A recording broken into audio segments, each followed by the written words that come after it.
Hello. Is everybody awake? Excellent. Hi, my name is Elizabeth. First off, I want to say that I'm very, very happy to be here.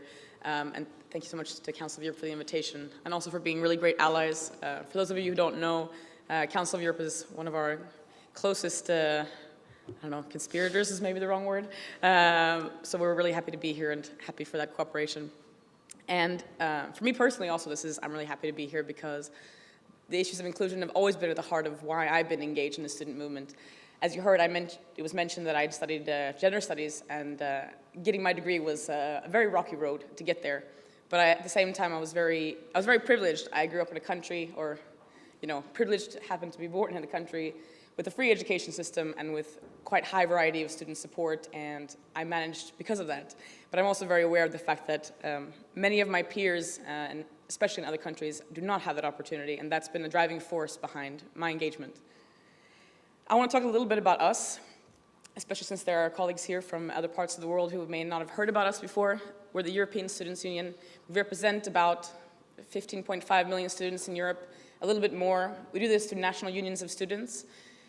Students in Europe organize themselves through student councils and student unions, and those students are members of national councils. And it's based on a foundation of student participation within the different policy bodies, both on a local level with higher education institutions, to the national level with governments, and to the European level where we are.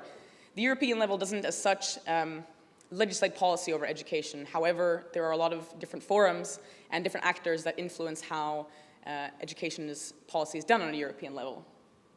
We do our best to promote the students' interests in a variety of different contexts. Today is a very nice one because I get to actually agree with the speakers who were before me. That's a very privileged position to that as well. It doesn't happen that often, I'm afraid. Wish it happened more.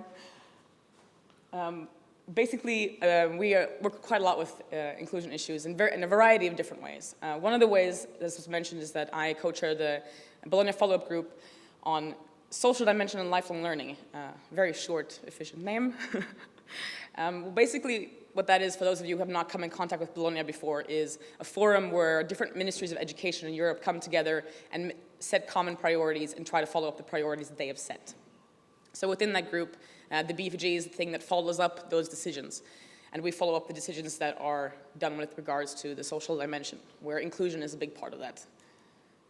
We also are participating in a variety of different projects that are related to these issues that address several different issues, and they're always named something obscure, like you can see here, IDEAS, PL4C, CIS Catalyst. Behind those funny acronyms and weird names that we have to adopt, so otherwise we don't have a name for them, hide a variety of projects when it comes to social dimension and inclusion issues. For instance, CIS Catalyst is a large FP7 project, one of the big projects that the European Commission funds, that works with getting young people, especially even younger people than students, engaged, and also engaged with science activities. So students into science and kids related to science. PL4SD, weird little acronym, is basically a huge project that works with getting countries to learn from each other and have best practice examples and figure out how they can work forward with access issues, with issues with regards to inclusion and the social dimension. So behind the weird little acronyms, lots of very interesting work that we've been working on, and these are the ones that are ongoing, and there's even more in the past. But I'm not going to focus too much on those, because the main thing that I'm going to talk about here is some of the 3 policy priority areas that we work with that are kind of the ongoing themes, both through our policy work, but also our practical project work. But something that's worth being mentioned, we have 4 key policy areas that we work with, and we work with the social dimension, which is working with access and support and these kind of things. We work with mobility and internationalization. We work with quality, and of course, and internationalization as well. And also, the thing is, though, that the ongoing thing that happens within these things, through quality, through social dimension, through mobility, internationalization, through when we talk about financing, when we talk about public responsibility, which are big areas for us, we're really working for students who are not in the system. We're talking about students who are, the things that we implement now, those things, we won't see them in our student lifetime, so to speak. We're talking about the students who are coming in. So some of our main policy priorities related to this inclusion. Since we're working on the European level, this gets kind of meta, and it's not down on a practical level, but I'll try and pull it down to make it as concrete as possible. So one of the big things that we're working on, especially in the working group with regards to the Bologna process and with regards to our work, is getting the countries to commit to having national access plans. That's part of the kind of social dimension strategy that we're going to be putting forward to the ministerial conference next year and try to get them to agree to. It sounds like a very kind of meta thing, but basically all we're asking is that we want countries to realize they have a problem, identify what that problem is, to set targets for themselves, and to follow that up with data. There are some huge problems in Europe, and it's not just in certain countries, or the countries that you would expect. Every single country in Europe has problems when it comes to inclusion. A lot of them like to pretend they don't. A classic issue that I get when I say, oh, you should have a national access plan, you should, analyze your situation. No, we don't need a plan, we have measures. Yeah, very fascinating context to live in. But the fact is, everybody has a problem. They look very differently, but it's key to getting the countries to admit that they do have these things and they have to deal with them, which is why we're pushing for this issue specifically. It's all not that much to demand, you might think, but the amount of arguments we hear against this, and the fact of the matter is also not the first ministerial going in to fight for these kind of issues and to fight for a prescriptive suggestion, other than just saying, this is important, but actually saying that we're going to do something about it. Usually we get, there's a variety of fun kind of answers we get. Oh, it's too expensive, it's too political, and the one that I don't say out loud is the one that we don't want to be compared badly to the other countries in Europe. A lot of these kind of issues arise when we push for these things. Everybody wants to be green on the map, nobody wants to be red. And in this area, everybody's pretty much red, so nobody wants to really highlight that all too much. Another thing that actually I'm very happy that was mentioned earlier by one of my colleagues here on the panel is student-centered learning. Student-centered learning has been something that we've actually been even more successful with in terms of policy making throughout our existence. In 2009, the ministers at the ministerial conference decided that this was a priority for them and actually mentioned student-centered learning. And this is an area where we really have been able to make strides. And it's about, a lot of you here have probably heard about it before, but it's basically about flipping the dynamic in the classroom, but also about having student participation in all the decision-making bodies and having students having an impact on how the curricula is set and how the decisions are made at their universities, and also about kind of different inclusionary practices like that.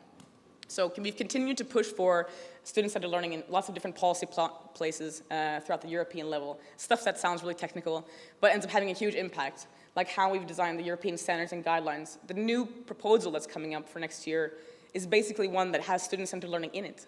That's a huge step from where we used to be. It's still a little bit vague and it could use a little bit stronger wording, but we've definitely come a huge way from where we were in the past where it wasn't even mentioned. This is a really, really key thing because when you look at dropout rates, this is already mentioned, underrepresented students, that is the biggest indicator of being someone who's going to end up dropping out. I dropped out myself, once at least, and maybe a few more times. And having really good teaching and learning, and having teaching and learning that is really focused on the needs of the individual is the thing that can make us successful. And it's not just me saying it as a student or having experience, or from my organization, even the European Commission actually agree with us on this one, which is always nice when they agree with us. And of course, we also support it on a practical level, not just a policy level. We've had a large project in the past where we created a toolkit, basically, together with the teachers of Europe, on what you can do to have a student-centered institution.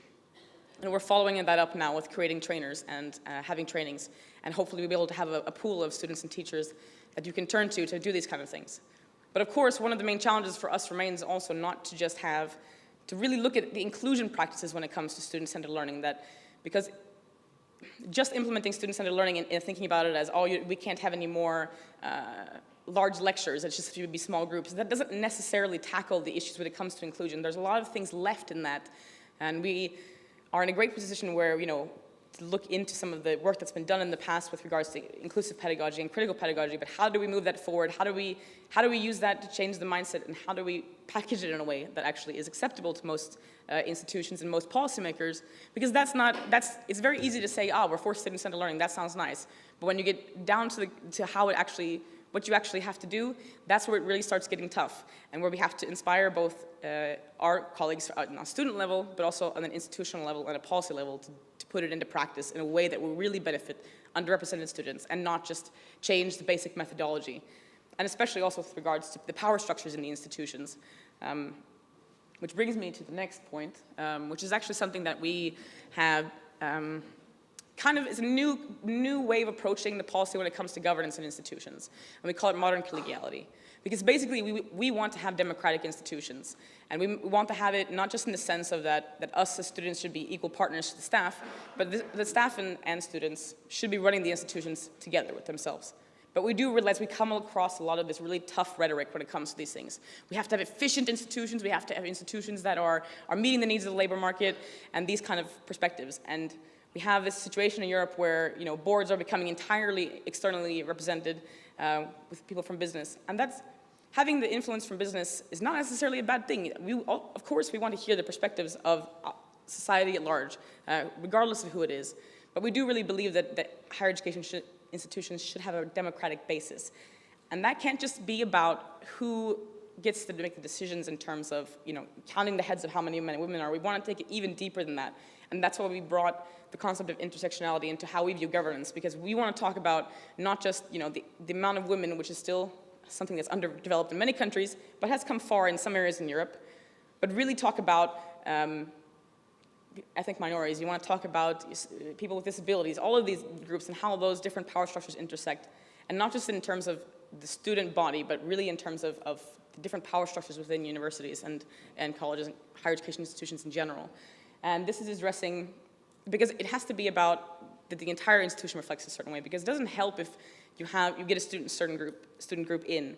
Access doesn't stop there. It's about the completion. It's about what opportunities they see later on in their academic careers and professional careers, and also about the dynamics in the classroom. I mean, those things are very important, but also about the leadership. And there really is, even in countries that have come very far, there is really some basic analysis to why these things are happening. I mean, people are inclined to pick people that are similar to you, and if they look a certain way and come from a certain group, they're going to be inclined to pick people that are similar to them.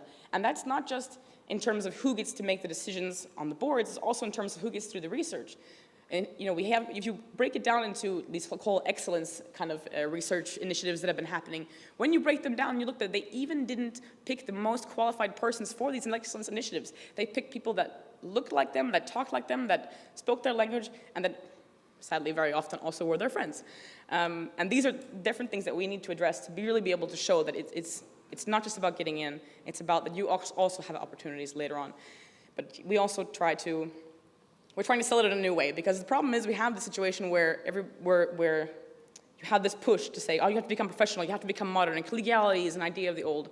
So we're trying to also put that in a way where we respect the fact that the needs pressures on higher education institutions, they have changed, and we do realize that, and you can't devalue the kind of work that academic leadership is doing, and they have to get that support as well to be able to do that work. And we do definitely believe that they can, just like we believe that students can if they get the right support. So that's what, for us, it's about the training that they get and about the way you approach it, not that they necessarily have to kick out from the academic leadership.